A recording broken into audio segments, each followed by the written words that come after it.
एक राजा की एक बंदर से खूब अच्छी दोस्ती थी। राजा उसे इतना प्यार करता था कि उसने उस बंदर को अपना अंगरक्षक बना लिया था।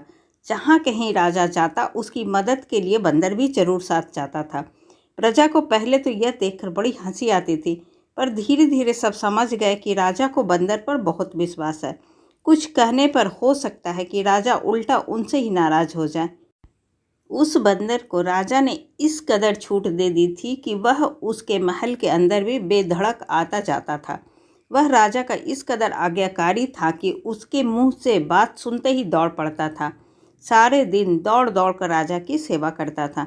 इस कारण राजा का उसके प्रति प्रेम और अधिक बढ़ता जाता था। एक बार की बात है, राजा दोपहर के समय अपने महल में सो रहा था। बंदर राजा के पास ही बैठा हुआ उसकी निगरानी कर रहा था, ताकि सोते हुए राजा को कोई कष्ट ना हो। इतने में बंदर ने देखा कि एक मक्खी कहीं से आई और राजा की छाती पर आकर बैठ गई। बंदर को बहुत गुस्सा आया। वह बड़बड़ाया, भला इस मक्खी की इतनी हिम्मत कि मेरे मालिक की छाती पर आकर बैठ जाए।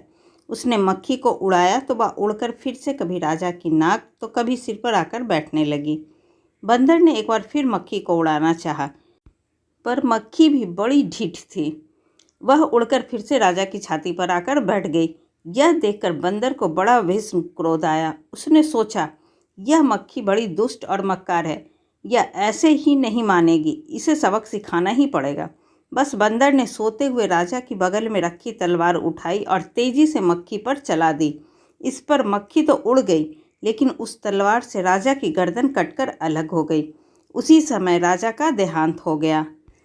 यह देखकर लोग दुखी हो उठे। उन्हीं में से एक समझदार आदमी ने कहा, देखो इस मूर्ख बंदर को।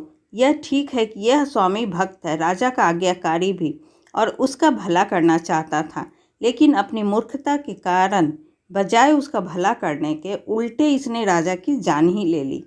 तभी से लोग कहने लगे कि मूर्ख मित्र के बजाय विद्वान शत्रु का होना ज़्यादा अच्छा है। विद्वान शत्रु तो फिर भी आपका भला ही करेगा, लेकिन मूर्ख मित्र तो अकारण जान ही ले लेता है। ठीक वैसे ही जैसे राजा के स्वामी भक्त और आज्ञाकारी मित्र बंदर ने चाहे अनचाहे खुद उसी की जान ले ली। ऐसी ही अच्छी, मज़ेदार और ज्ञानवर्धक कहानी सुनने के लिए प्लीज़ आप मेरे चैनल को सब्सक्राइब ज़रूर करें। तब तक के लिए बाय बाय।